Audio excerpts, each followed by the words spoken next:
कि भीम सबसे बली है, प्रबल योद्धा है, परंतु यह भी निश्चित है कि कुमार धृष्टद्युम्न रणनीति में सबसे कुशल और प्रहार में सबसे गतिमान है। परंतु एक सेना के दो सेनापति कैसे हो सकते हैं धर्मराज? अब आप ही बताइए कि किसे सेनापति चुना जाए।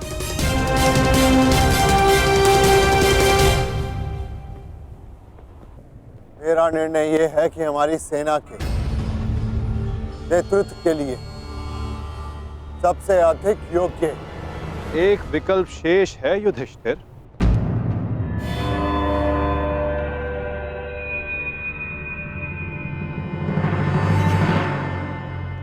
कौन वासुदेव? सेनापति पद के लिए भीम से अधिक कुशल और कौन हो सकता है? भीम की कुशलता पर मुझे कोई संदेह नहीं, परंतु हमें एक ऐसा सेनापति चाहिए जो युद्ध में गंगा पुत्र के समक्ष खड़ा हो सके।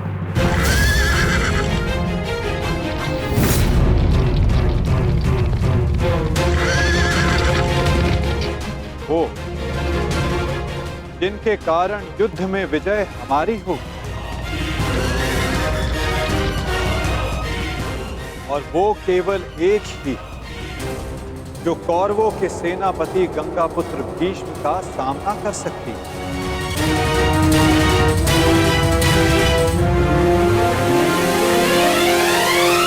शिखंड।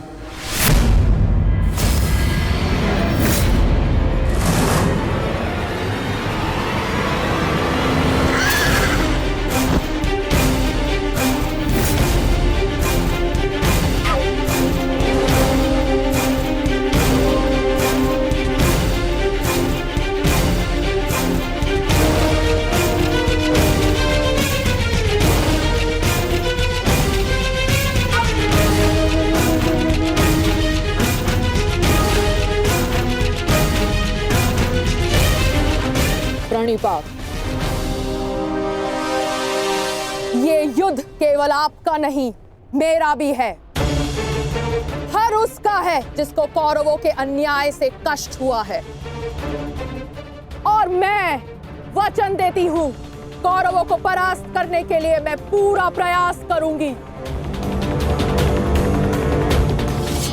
हर हर महादेव! हर हर महादेव! हर हर महादेव! हर हर महादेव! हर हर महादेव!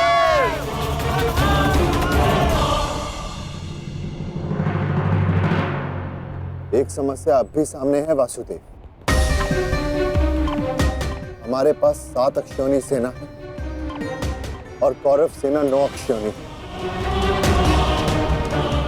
हमें कोई ना कोई समाधान अवश्य निकालना होगा वासुदेव। उन पांडवों के पास 7 अश्विनी सेना है और हमारे पास 9। चिंता करने की आवश्यकता उन्हें है, हमें नहीं। यदि तुम यूं ही बैठे बैठे आनंद मनाते रहोगे ना दुर्योधन, तो शीघ्र ही ये समीकरण बदल जाएगा। ना, मेरे कहने का तात्पर्य ये है कि शीघ्र ही ये समीकरण बराबर का हो जाएगा दुर्योधन। समझ गए? कैसे? मद्रराज शल्य, स्मरण है? नकुल सहदेव का मामा है वो, मामा। और हर मामा अपने भांजे के अतिरिक्त और किसी का सगा नहीं हो सकता ना? और ये बात तुमसे अधिक कौन जान सकता है? उसके पास 2-2 अक्षौणी सेना है, 2-2, और वो भी अति शक्तिशाली। वो यदि पांडवों के पक्ष में चला गया ना, तो पांडवों की शक्ति हमसे अधिक हो जाएगी निश्चित। और हाँ, कलिंग का स्वयंवर तो स्मरण है ना तुम्हें दुर्योधन? शल्य को शत्रु का क्रोध अधिक शक्तिशाली बना देता है, देखा है तुमने? देखा है ना? और हाँ, मैंने तो ये भी सुना है कि शल्य सेना का हर एक सैनिक शल्य की इस विद्या में थोड़ा कम, थोड़ा अधिक कुशल है। ये तो चिंता का विषय है मामाश्री। नहीं होना चाहिए। शैल्य को अपने पक्ष में कैसे किया जाए? है, मेरे पास एक योजना है दुर्योधन। मद्रराज शल्य अपने वचन का पक्का है, परंतु चरित्र का थोड़ा सा कच्चा। ये स्वभाव से थोड़े रसिक भी हैं। तुम समझ रहे हो ना मैं क्या कह रहा हूँ? रसिक हैं थोड़े से। चल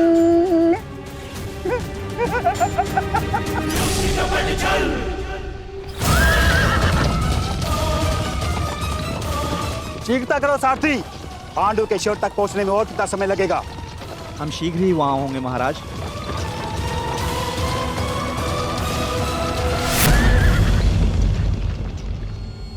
रथ क्यों रोका? मार्ग में कोई है महाराज? किसका साहस जो मद्रराज का मार्ग रोक सके? मद्रराज की कोई सूचना अनुजो? अब तक मामाश्री का कोई समाचार नहीं आया है। समझ में नहीं आता किस कारणवश उन्हें इतना विलंब हो रहा है। प्रतीक्षा केवल दुर्बल करते हैं नकुल। योद्धा केवल प्रयास करता है। युद्ध आने को है। कहीं ऐसा ना हो कि तुम प्रतीक्षा करते रह जाओ और शत्रु अपने प्रयास में सफल हो जाए। अभी युद्ध के नियम निर्धारित नहीं हुए हैं। किसे क्या, कब, कहां, कौन सी अनहोनी हो जाए।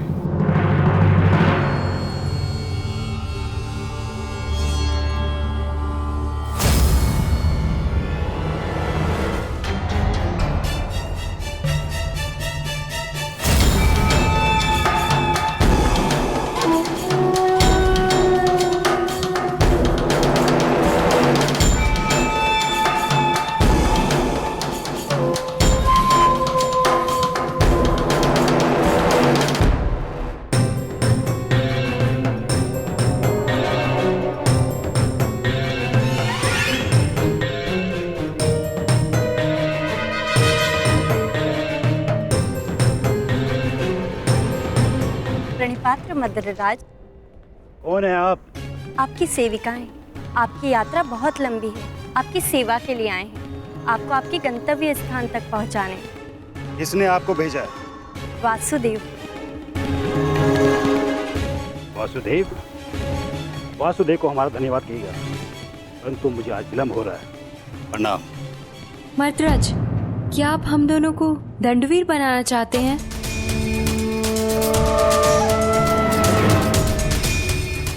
और वैसे भी युद्ध प्रारंभ होने में अभी कुछ दिन शेष हैं।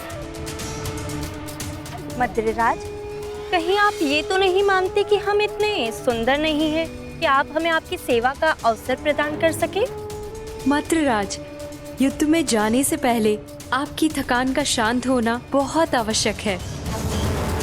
तो क्या आप हमें ये अवसर प्रदान नहीं करेंगे?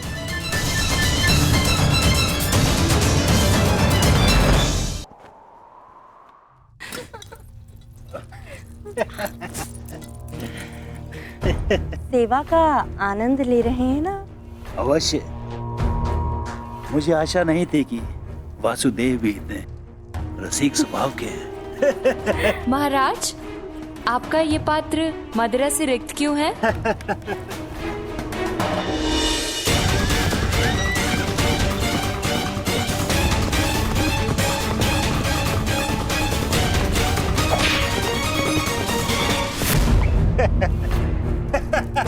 महाराज, हमसे क्या भूल हुई?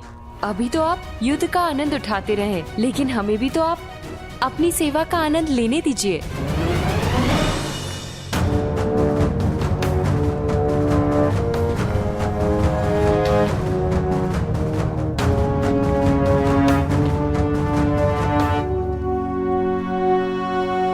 प्रणिपात मद्रराज।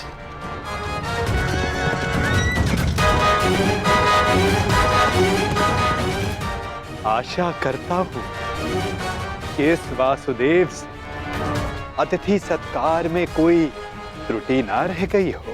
नहीं नहीं वासुदेव, ये तो मेरे जीवन का सबसे उत्तम सत्कार था। मैं अति प्रसन्न हूँ कि ये युद्ध मैं आपकी तरफ से लड़ रहा हूँ, और युद्ध के पश्चात मैं एक बार फिर से ये सत्कार लेना चाहूंगा।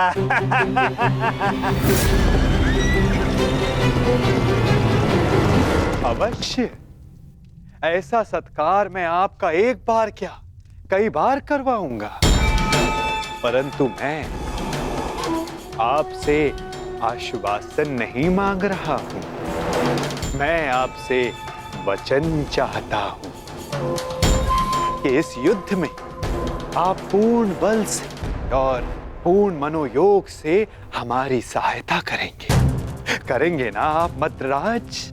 आपको मेरे आश्वासन पे संदेह है? तो ठीक है, मैं आपको वचन देता हूं कि जिसने मेरा ऐसा उत्तम सत्कार किया है, मैं युद्ध के अंत तक उसके पक्ष से लड़ूंगा। मैं आपको वचन देता हूं कि प्राण जाने तक मैं शल्य अपने अतिथि की ओर से अपने शत्रुओं का नाश करूंगा।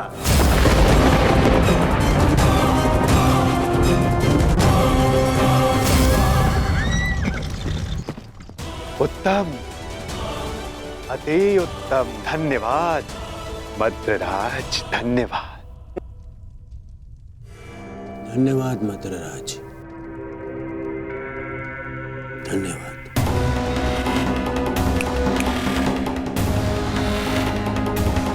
मैं दुर्योधन कौरवों की सेना में आपका स्वागत करता हूँ।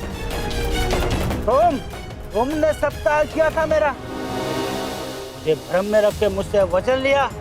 छल किया है तुमने मेरे साथ, छल किया है वासुदेव ने पांडवों के साथ, छल। ये वो छलिया वासुदेव नहीं, ये है मेरा मित्र पुंडरीक वासुदेव।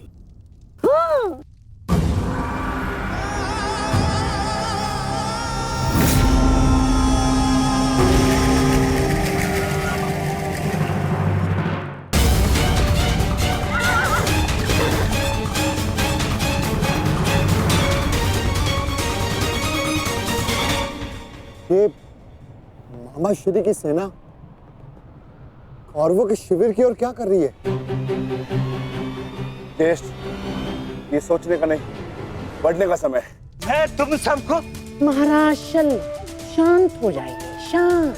आपने तो वचन दिया है, तो अब आपको कौरवों की ओर से ही लड़ना होगा, और युद्ध के नियमानुसार अपने ही पक्ष के योद्धा पर प्रहार नहीं करते मद्रराज, हैं?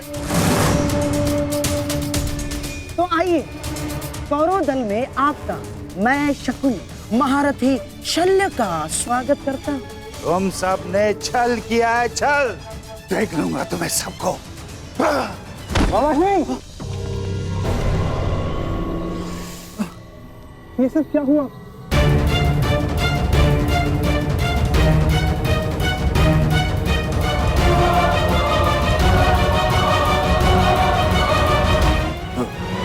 पुत्र नकुल, मैं मगधराज कदाचित हिचकिचा रहे हैं।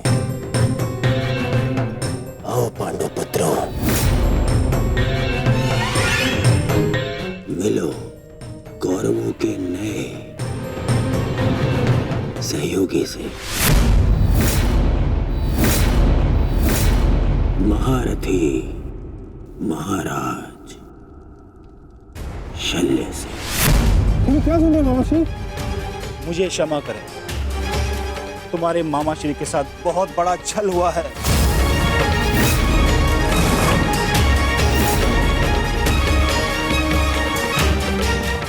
मुझे भ्रम में रखकर वचन लिया गया है मुझसे। भ्रम से ही सही, परंतु आप वचन के भार से बद्ध हैं मद्रराज।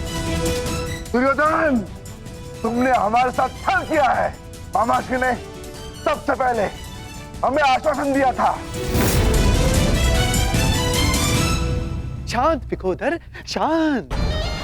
पांडवों को आश्वासन मिला था, परंतु कौरवों को वचन मिला है विकोदर, वचन। और वचन वचन होता है, उसे तोड़ा नहीं जा सकता। परंतु यदि महाराज शैल्य वचन भंजक होने का कलंक अपने मस्तक पर लेना चाहते तो वो यहां से जा सकते हैं।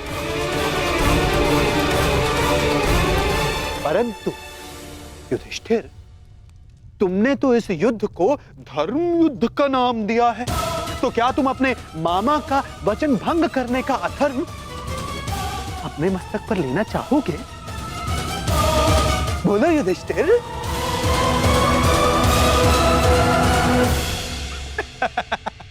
ये सब तुमने किया है पाखंडी। सावधान, सावधान सुन।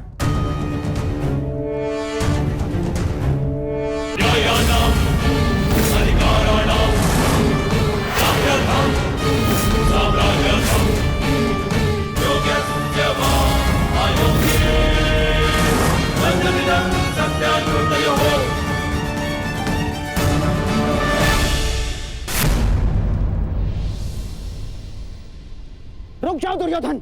नहीं मामाश्री, आज मेरे मध्य मत आइए। बहुत हो गया, बहुत हो गया इन पांडवों का। आज अभी और इसी क्षण इन पांडवों को और इस युद्ध को समाप्त कर दूंगा मैं। और मुझे भी कोई कारण नहीं दिखता कि मैं तुम दोनों को अभी उसी समय समाप्त क्यों न कर डालूं। कारण है मेरे पास भीम, है कारण, परंतु वो कारण मैं तुम्हें नहीं बताऊंगा, तुम्हारे ज्येष्ठ भ्राता युधिष्ठिर को बताऊंगा।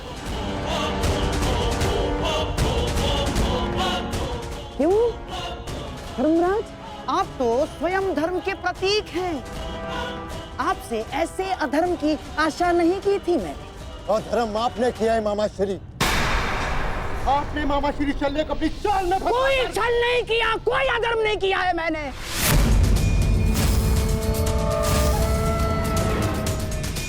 कदाचित आप भूल रहे हैं धर्मराज कि अभी तक युद्ध के कोई नियम निर्धारित नहीं हुए, तो हम पर कोई बंधन नहीं है। हम अपना पक्ष बढ़ाने को पूर्ण स्वतंत्र हैं, और हमने जो कुछ भी किया ना धर्मराज, वो हमारा अधिकार था। और क्या किया हमने? हैं?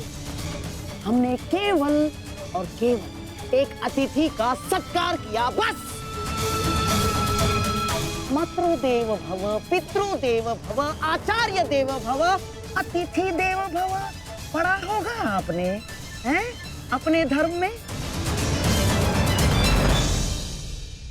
तो बताइए, एक अतिथि का सत्कार करना क्या दंडनीय है? और कोई छल नहीं किया इस पौंड्रक वासुदेव ने। अतिथि ने पौंड्रक वासुदेव को अपना परिचय पूछा तो उन्होंने बता दिया। उसमें क्या भूल की?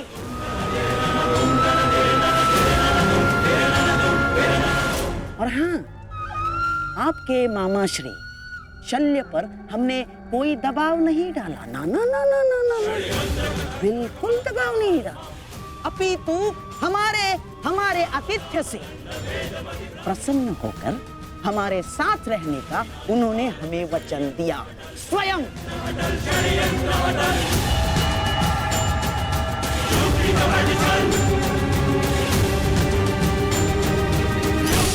धर्मराज, मुझे खेद है कि आपको मुझे धर्म समझाना पड़ रहा है। आपको क्या आपने धर्म शब्द का उच्चारण किया गांधार राज?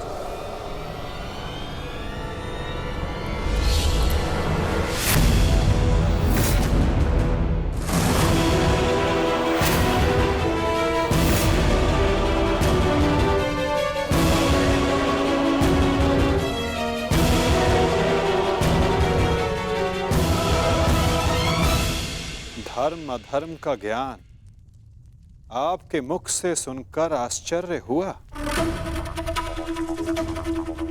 उनके मुख से जिन्होंने स्वयं कभी धर्म की सीमा का मान न रखा, न राजभवन में, न उत्तराधिकारी के चुनाव में,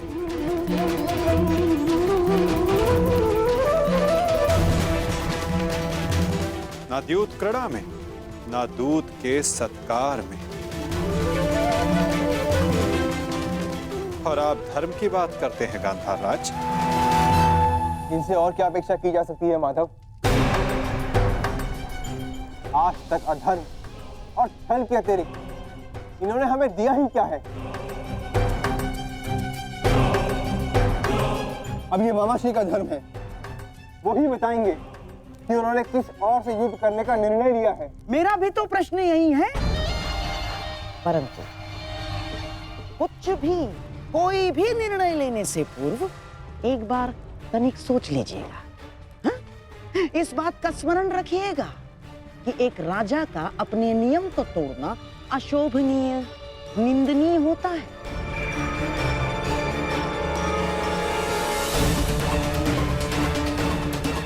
कैसे आपकी प्रजा आपका सम्मान करेगी जो राजा अपने दिए हुए वचन को तोड़ देता है, दिए हुए वचन से पलट जाता है? क्या क्या मुख लेके जाएंगे आपके प्रजा के समक्ष आप?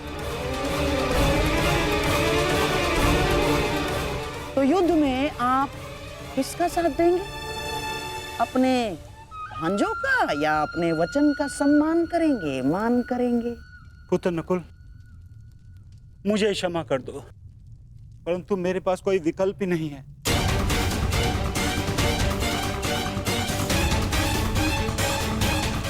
मुझे अपने वचन के मान के लिए इन कौरवों का पक्ष चुनना ही होगा।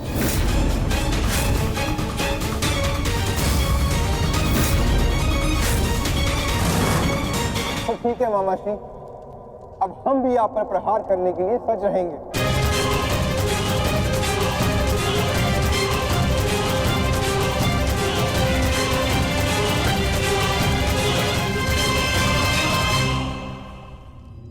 आपको इस निर्णय का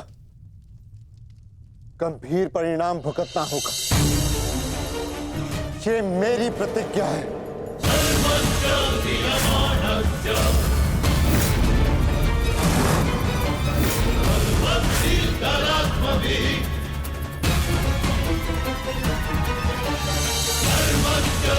पुत्र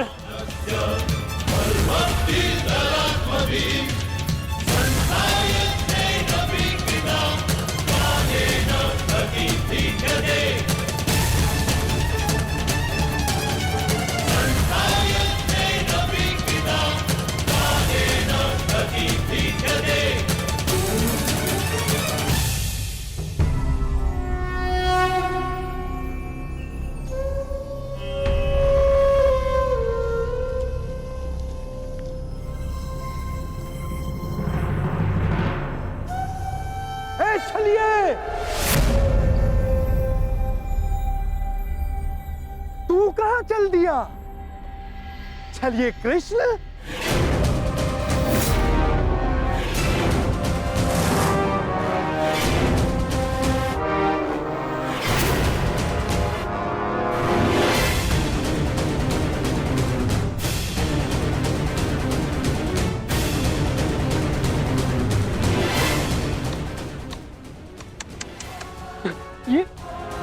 ये क्या देख रहा हूं?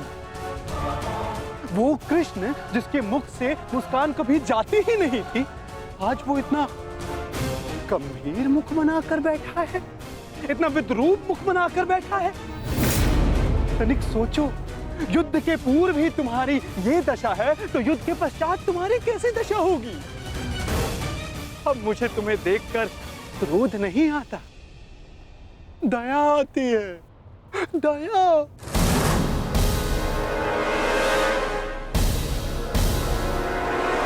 तुम्हारी सेना तुम्हारी नहीं रही, तुम्हारा पुत्र, उसने भी तुम्हारा साथ नहीं दिया।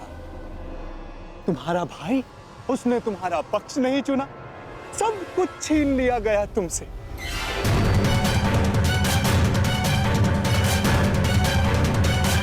अरे हाँ, मुझे तो अभी स्मरण हुआ, तुम तो बड़ा मायावी बनते हो ना, तो क्यों नहीं रोक लेते ये सब? हाँ, रोक लो, रुको।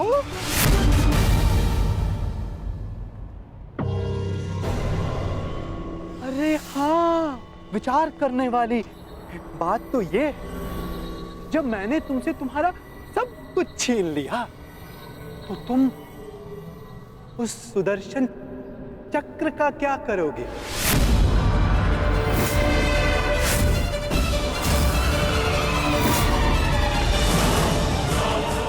क्या करोगे तुम उस सुदर्शन चक्र का? मेरी वस्तु मुझे वापस दे दो, मुझे मेरा सुदर्शन चक्र वापस दे दे पाखंडी कृष्ण। बस पाखंडी, मत भूल तू किसके समक्ष खड़ा है। शांत, शांत बालक, शांत। ये मत भूलो, जब दो महापुरुष अति मानव वार्ता कर रहे हो तो एक साधारण बाण चलाने वाले को मौन रहना चाहिए।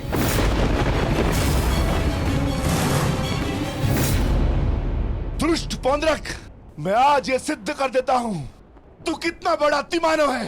अरे मूर्ख, तू अपनी तुलना वासुदेव से करता है। यदि साहस है तो आ और आके मुझसे युद्ध कर।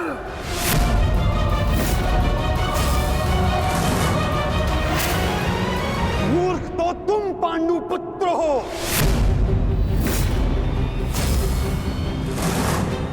जो ये कभी नहीं समझ पाए कि कोयला कौन है और हीरा कौन, स्वर्ण क्या है और ताम्र क्या है। तुम सब अपनी आंखें खोल के देखो, ये जो तुम्हारे समक्ष खड़ा है ये छलिया है और मैं ही हूं वास्तविक वासुदेव, पौंड्रक वासुदेव, महाशक्तिमान, महाबलशाली, इस सृष्टि का वास्तविक रचयिता मैं ही हूं।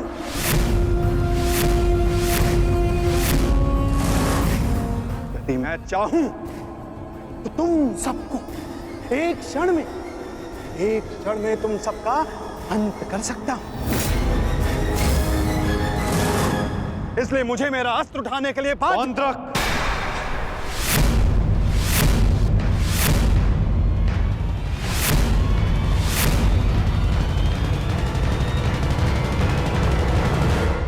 अपनी सीमा लांघने का दुस्साहस मत करो। मैं तुम्हें पहले भी चेतावनी दे चुका हूं और आज अंतिम चेतावनी देता हूं। मुझे वो करने के लिए बाध्य मत करो जिसके पश्चात तुम्हें पश्चाताप करने तक का अवसर ना मिले।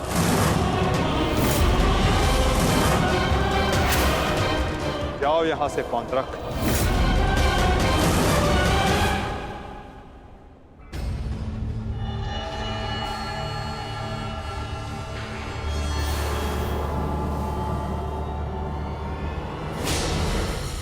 अवसर तू मुझे देगा, मुझे, वास्तविक वासुदेव को, पौंड्रक वासुदेव को। अवसर तो मैं तुझे नहीं दूंगा।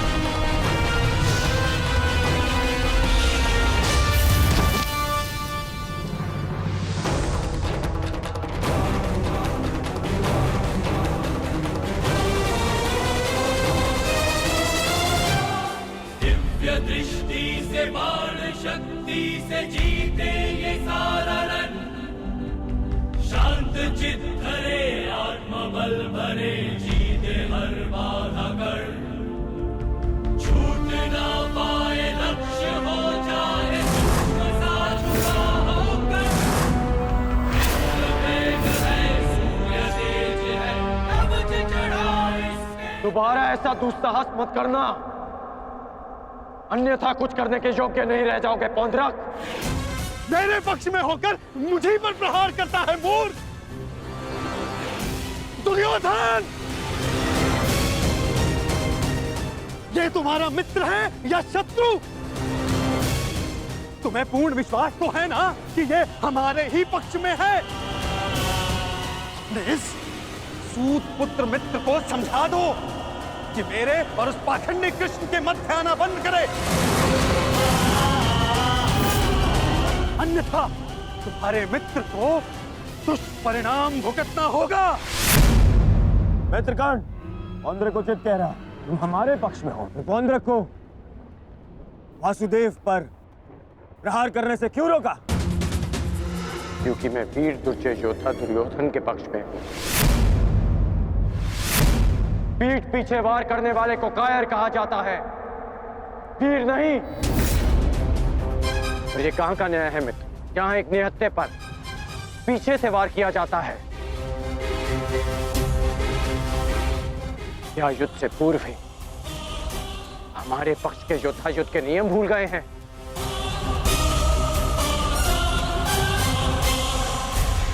तुमने ऐसा सोचा भी कैसे?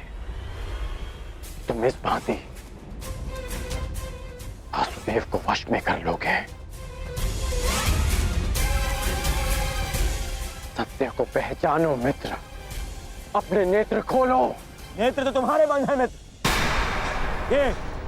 ये छलिया कोई अवतार नहीं है, केवल मायावी।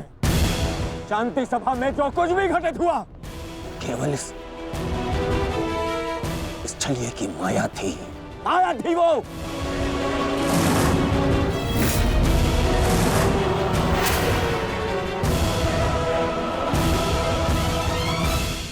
नहीं मित्र, तुम फिर से भूल कर रहे हो। भूल तो दुर्योधन ने किया, तुझे अपने पक्ष में रखकर विश्वासघाती। सत्य का ज्ञान तो तुझे नहीं है, तू अपने नेत्र खोल के देख। दुर्योधन, ये विश्वासघाती इन पांडवों के साथ और इस छलिए कृष्ण के साथ जाकर मिल चुका है।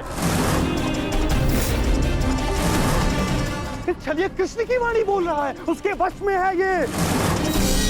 अपने कर्मों को वश में ना रख पाए, परंतु अपने शब्दों को विराम लगाओ पौंद्रक। विश्वासघाती और छलिए तो तुम हो, जो स्वयं को किसी और के रूप में ढालना चाहता है। तुम एक अस्तित्वहीन घृणित जीव हो, जिसके पास ना कोई सम्मान है और न स्वयं की पहचान। तो अब एक सूत पुत्र मुझे मेरी पहचान और मान का ज्ञान देगा? पहचान तो मैं तुझे गया। तूने पांडवों और इस कृष्ण के साथ मिलकर दोनों तरफ संधि की है। मित्र दुर्योधन, ये विश्वासघाती युद्ध में तुम्हें अवश्य हानि पहुंचाएगा। नहीं। शांत हो जाओ अंगराज, शांत हो जाओ।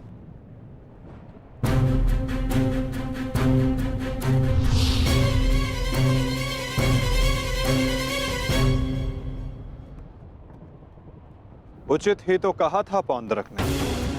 आज मेरा हर अपना, मेरा हर संबंधी मेरे विपक्ष में खड़ा है, और अब तो मेरा नाम भी मेरा नहीं रहा, उसे पौंद्रक ने ले लिया। सत्य कहा तुमने पौंद्रक, तुम्हें वो अवश्य मिलना चाहिए जिसके तुम अधिकारी हो।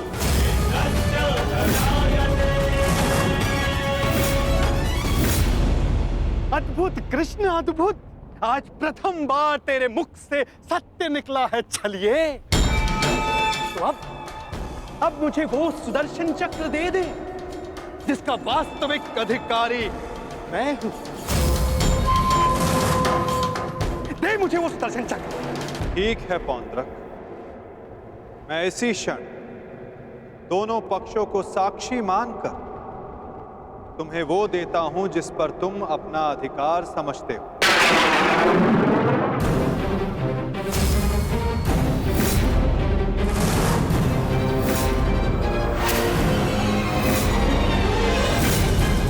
जो निश्चित रूप से तुम्हें वासुदेव में परिवर्तित कर देगा।